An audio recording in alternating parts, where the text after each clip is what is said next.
And, like, she doesn't care. I don't know what the right word is. It kind of just broke my heart a little. Welcome to Starspill USA, the home of stories that do not merely echo in headlines but resonate deep within the human soul. And today, we unravel a tale so raw, so piercing, that it rises above mere gossip, transcends the spectacle of television, and becomes a question of blood, of loyalty, and of survival itself. For this is not about money, nor about the shallow glamour of celebrity, but about a family once bound in faith and loyalty, now torn apart in the most brutal arena imaginable, the courtroom, where the laughter of children has been replaced by legal arguments, where innocence is written into evidence, and where their futures are weighed against betrayal, pride, and the shattering of love itself. The gavel struck with an authority that silenced even the whispers of journalists perched upon wooden benches. Its sound slicing through the heavy air like steel through silence. And Cody Brown rose stiffly, his polished shoes gleaming as if to mask the chaos within, his dark suit carefully chosen but powerless to conceal the tremor of his hands, his jawline taut with frustration. His eyes darting desperately about the chamber, searching for control he no longer commanded. Opposite him sat Christine, Janelle, and Mary, women who had once called him husband. Women who had once called each other sisters, now transformed into guardians, not of a marriage but of their children's very souls. Their bodies rigid, their eyes cold, their hands clenched upon the table as though each was holding fast not only to herself, but to every promise she had ever made as a mother. And beside Cody sat Robin, her arm coiled tightly around his as if her very grip might anchor him to dignity. Her eyes wet with a sorrow that begged to be misunderstood as strength. Praying the court would see her not as an adversary, but as a mother pleading for her family's survival. It was no longer the glossy spectacle of reality television that had so long fed the curiosity of the world. The flashing lights outside, the reporters shouting for quotes, the swelling crowds bearing placards and whispering half-truths were no longer watching entertainment. They were witnesses to the disintegration of a family, two secrets long whispered. Within polygamous walls, now bursting into the merciless daylight of justice, two truths so painful that even the walls seemed to shudder beneath their weight. The judge's presence loomed, his black robes swaying like a shadow of authority, his stern face unmoved, yet the faint tapping of his fingers upon the bench betrayed the gravity of what unfolded. When he demanded order, the chamber fell still, yet no command could cleanse the air of its suffocating heaviness. Cody's lawyer, rising briskly, painted a portrait of a father maligned. A man stripped of dignity by wives who had, he claimed, poisoned the minds of his children against him. Insisting that Cody and Robin alone could provide stability, order, and a home free of bitterness. Their wealth and structure held up as shields against accusation. Yet Christine's counsel, a woman sharp as tempered steel, rose with calm yet merciless conviction, her words precise, her tone unyielding. Declaring before all that Cody was not fighting for custody out of love, but out of hunger for control, the last fragile thread of authority slipping from his hands. And as she spoke, Cody's jaw clenched, his eyes lowered, avoiding the gaze of women who had once shared his bed, his dreams, his faith, and now shared only their resolve to resist him. Then came the first witness, not a child, nor a wife, but a longtime family friend. Her body trembling as she was sworn in, her eyes flickering nervously around the chamber as though searching for an escape from truths too heavy for memory. And yet, when the words tumbled forth, they shattered any illusion of peace. She spoke of children sobbing quietly in the night, of whispered quarrels that shook thin walls, of doors slamming and footsteps receding into darkness, of Cody's long absences when pride was wounded and his authority defied, of weeks when his chair at the table sat empty while small faces pressed against the window, waiting for footsteps that never came, their hopes slowly dissolving into confusion. And though Cody's lawyer leapt to his feet, objecting with cries of hearsay, the judge's gavel fell heavy. allowing the testimony to linger like smoke after fire, and the phrase that echoed most. The children always knew, cut deeper than any dagger. Christine bowed her head, tears sliding down her cheeks. Her frame trembling as Janelle reached across to squeeze her hand in a gesture that carried decades of unspoken solidarity. While Mary's face, tight and composed, betrayed storms raging. Within her eyes, and Robin, pale as marble, clung tighter to Cody's arm, whispering prayers into his ear that could not reach his pride, for humiliation had deafened him. But the most devastating blow came not from friend nor wife, but from innocence itself, when Christine's attorney, her hands steady, though her eyes betrayed weight, produced an envelope, its paper worn by the trembling grip of the small hands that had written it, and with reverence announced that within lay the words of a child. A voice too small to sit upon the stand, too vulnerable to be paraded before the court, yet too powerful to be silenced. And as the judge gave his solemn nod, the letter was unfolded, its shaky scrawl read aloud in a voice that faltered but could not mask its thunder. I don't know why Daddy left. I don't know why he doesn't come anymore like before. But I don't want to live with him and Robin. I want to live with Mom. Please don't make me go. The chamber gasped as though struck by lightning. The walls themselves seemed to echo with grief. Christine broke openly into sobs, covering her mouth with trembling fingers. Janelle's head sank low, her shoulders quivering. Mary shut her eyes, her face turned away as if she could not bear to see the anguish upon Cody's face. And Cody himself froze, his complexion burning with rage and humiliation. His silence screaming louder than any denial, while Robin's desperate pleas and her frantic grip upon his arm only rendered him smaller. Weaker, undone before the world. The judge's gavel hammered for order, his voice commanding. But even he could not erase the truth that had just been spoken. For sometimes the quietest voice, scribbled in shaky handwriting, bears the weight of an empire's fall. The recess came and went, yet the words lingered in every heart, haunting the silence like an echo that refused to fade. And when Janelle herself took the stand, the court leaned forward, for she did not speak in theatrics but in the lethal calm of truth, her voice steady, her eyes glistening yet unflinching as she recounted the contradictions in which her children had been raised, describing a household where faith and community thrived on one hand, but where neglect and absence lurked upon the other. Her words cutting the air with one devastating distinction: that financial provision was not fatherhood, that a paycheck could never replace a hug, that a mortgage could never replace the act of tucking one's child into bed. That love measured in currency was no love at all. And that her children had learned the most devastating lesson of all: not merely to wait, but to stop waiting, not merely to hope, but to let hope die. Cody erupted, slamming his hand against the table, his voice booming across the chamber. That's not true. I was there, I cared, but before he could thunder further, the judge's voice cut him down with icy command, silencing his roar, and stripping him of dignity in one fell strike. And in that silence, Cody's anger fermented into venom, his gaze flashing like a viper's across the aisle.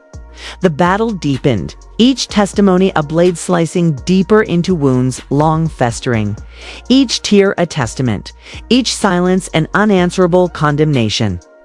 Until the custody case was no longer merely about legal guardianship, but had become a trial of love itself, a question whispered by every heart in the room. When love has been fractured, when promises have been broken beyond repair, when loyalty has curdled into betrayal, can a father's cry for dominion still be called love? Or does love live only in the arms of mothers who stayed when he walked away? And as the case unraveled, the courtroom became less a hall of law than a battlefield of hearts, a theater of pain where every soul knew, whether they dared admit it or not, that whatever verdict the gavel would eventually strike, the Browns would never emerge whole again, for too much had already been lost, too much had already been revealed. And so, dear viewers of Starspill USA, I now place the gavel in your hands. You were seated upon that bench, burdened with the cries of children and the fury of parents, with loyalty and betrayal clashing before your eyes with innocence. Hanging in the balance, what would you decree? Who would you trust?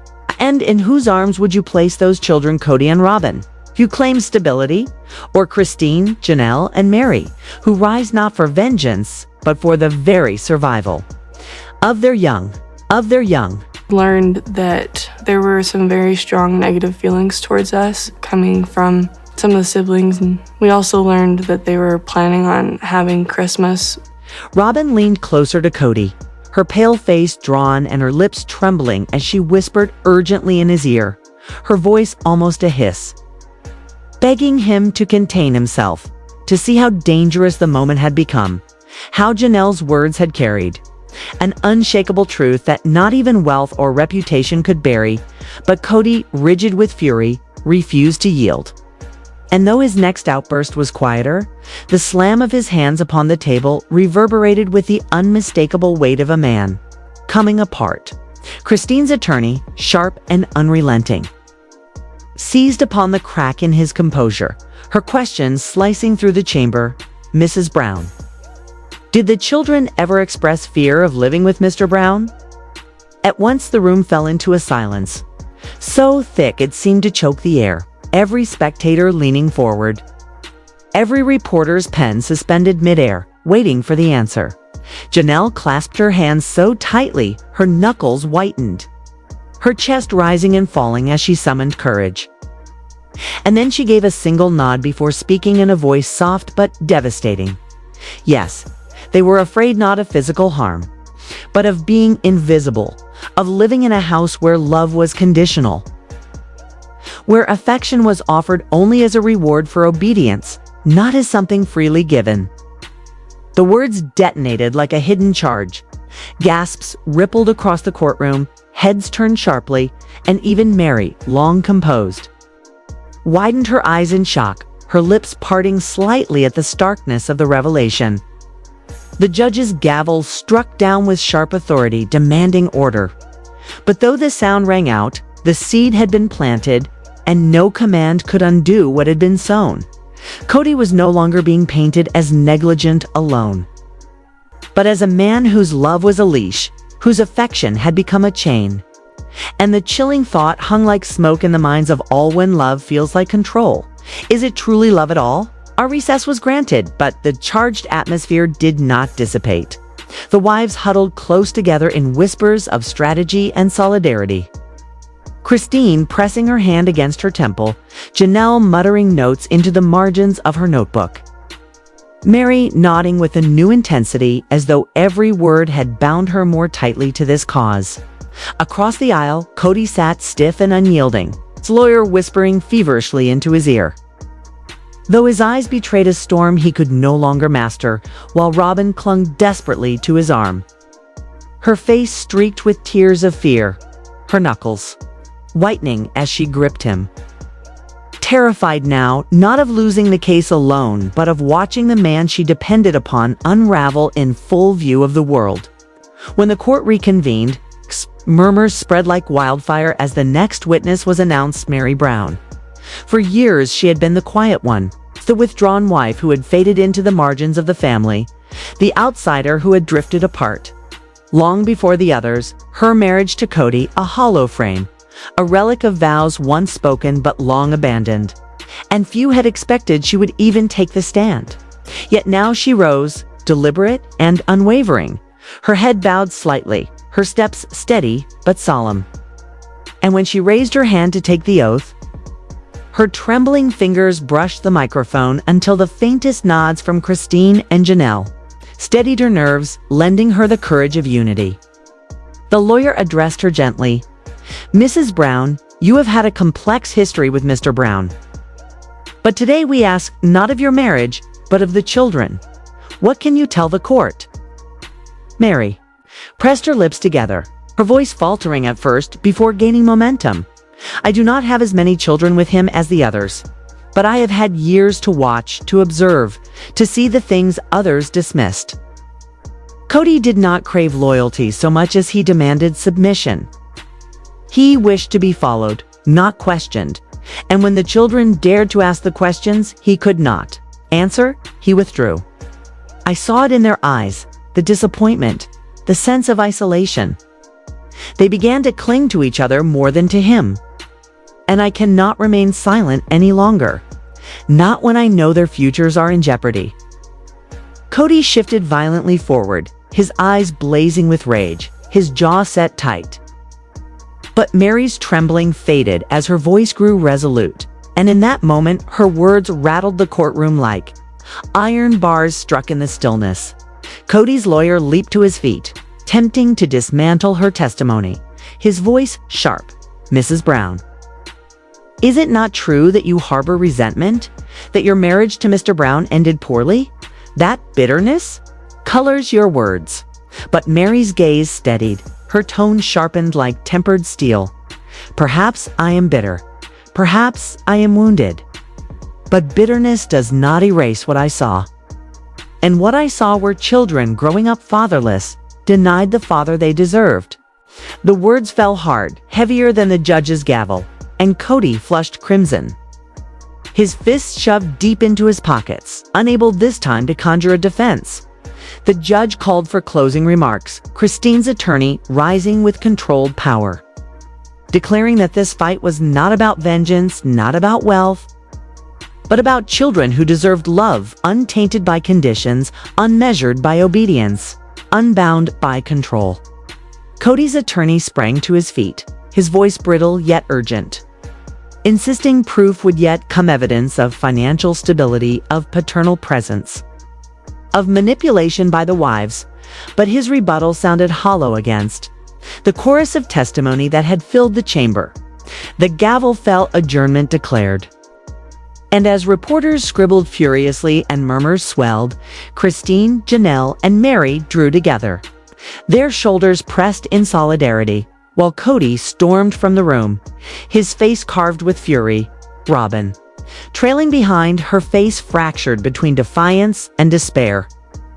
And yet, as the heavy doors closed and the echoes died, a single truth resounded above all: the case had barely begun, and the darkest revelations were yet to come.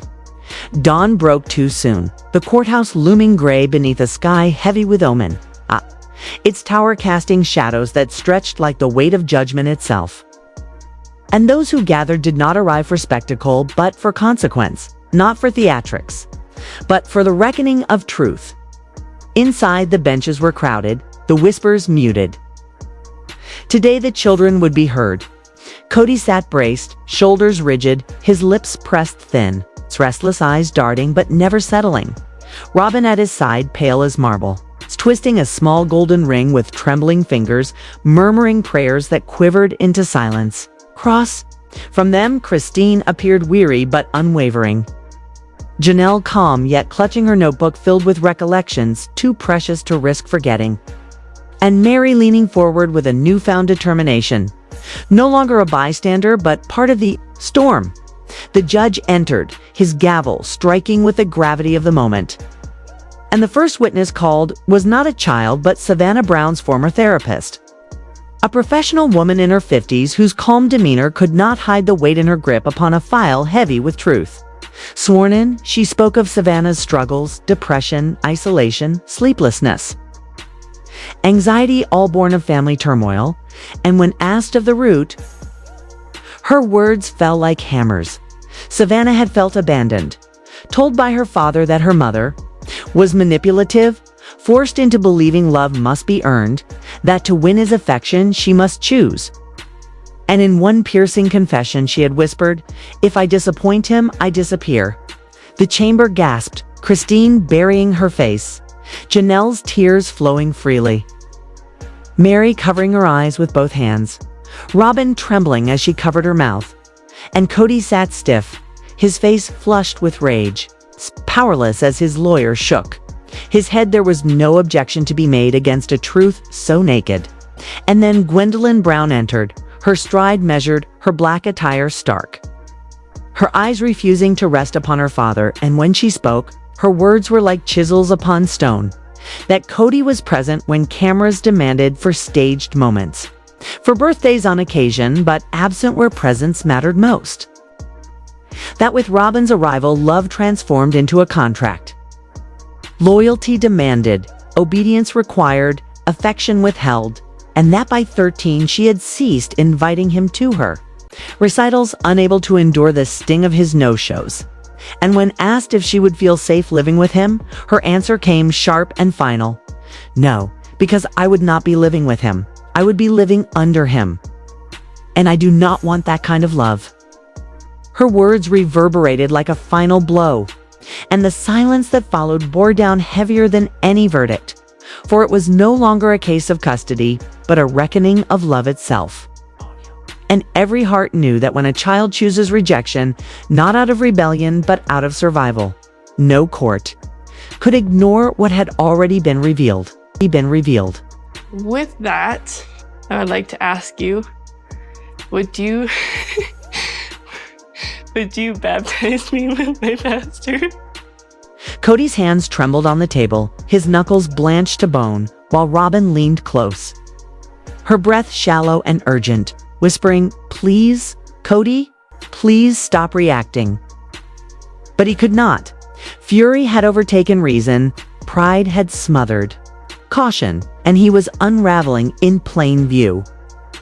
His lawyer rose, tie slightly askew, grasping at rhetoric to salvage dignities. Gwendolyn's calm defiance sliced through the room like a clean blade. "My emotions are mine. You can only be let down so many times before it stops being about anyone else." The benches stiffened. Even the fluorescent lights seemed to buzz more quietly. Everyone understood the pivot. Once a child's truth is sworn into the record, no cross-examination can exhume doubt without burying compassion. The judge called a brief recess. Whispers kept moving like draft under a door, reporters trading glances. Strangers folding arms. Allies finding one another in the thrum of shared certainty, while pointed stares carved dagger lines into Cody's pride. When proceedings resumed, Christine's attorney advanced with an artifact that felt heavier than paper. An audio recording. Static first, like a storm on the horizon, and then Cody's own voice, sharp, cold, devastating. "If they turn on me, they're out. I'm not raising traitors." Robin's reply trembled, a small light flickering against wind. "They're children, Cody." The second blow came colder still. "Then they can go. I'm not wasting energy on ungrateful children." Gasps traveled the courtroom like a shockwave. Christine crumpled into open tears. Janelle stared across at Cody as if a stranger had stolen his face. Mary shielded her grief with both hands. Robin sat rigid, colorless, as if the words had turned her spine to glass. The judge's voice cut through the wreckage, measured, heavy, deliberate. "What I've heard today will weigh heavily on this case." The next morning, pressed down like weather. Robin was called to testify. The aisle to the stand felt biblical in length. Her oath sounded small against the oak and the law. When she spoke, it wasn't the flourish of a revelation, but the slow fracture of a lie. "He made categories my children and those children, and I let him. I was too afraid to stop him. I am sorry." The apology clattered through the room, landing at different angles, mercy for some, indictment for others. Christine wept in quiet, furious tremors. Janelle's jaw shivered with the violence of words she would not shout. Mary blinked hard as if forcing back years. Cody sprang up, spitting accusations. "You're lying. You're protecting yourself." But the gavel hammered him back into the chair he could no longer command. Then came the affidavit, thick with ink and self-incrimination. Cody's own signature beneath an intent to strip guardianship from 3 of the children, emotional rebellion, dressed up as legal grounds. Christine's gasp cut clean. Janelle rose, iron in her voice. "You tried to erase our children." Cody slammed the table so hard the microphones shivered. "They betrayed me." The chamber erupted, Draben sobbing that she had begged him not to. Mary's whisper, knifing through the noise, "You didn't stop him. It felt for a moment as if the walls themselves would split and let the weather in. But the voices that remade the room entirely were the children's. Gabriel came first, all composed a steadiness that looked like frost from afar and survival up close. One word, honed for decades: invisible. He spoke of a football gone flat in the dusk, a boy in a driveway for 2 hours because a promise had been called later and then forgotten. He spoke of a form for university, a request for help, and a father too busy planning a trip with Robin's children. He told it without performance, as if the facts were heavy enough to move the earth on their own. Next came Yazabel's maul in stature, formidable in truth-recounting scoliosis. Surgery, nights of pain punctured by the beep of machines and the rustle of forms her mother battled to make pay for healing. How her father couldn't leave, and the photograph 3 days later from a party under a sky that did not know her name. I waited, Dad, but you never showed. Christine folded into Janelle's arms. The judge's expression set like granite. Leon followed composed, precise cutting without cruelty. I came out and he vanished. Not with a bang, but with the muting of notifications and the unlearning of a phone number. A graduation seat left empty. A string of months without. Reply, you were my hero. Now you're just a name I don't say out loud anymore. And finally, truly too young to carry such sentences. Yet carrying them anyway, her letter trembling as the judge read, I miss having a dad. But not if it means feeling like I don't matter.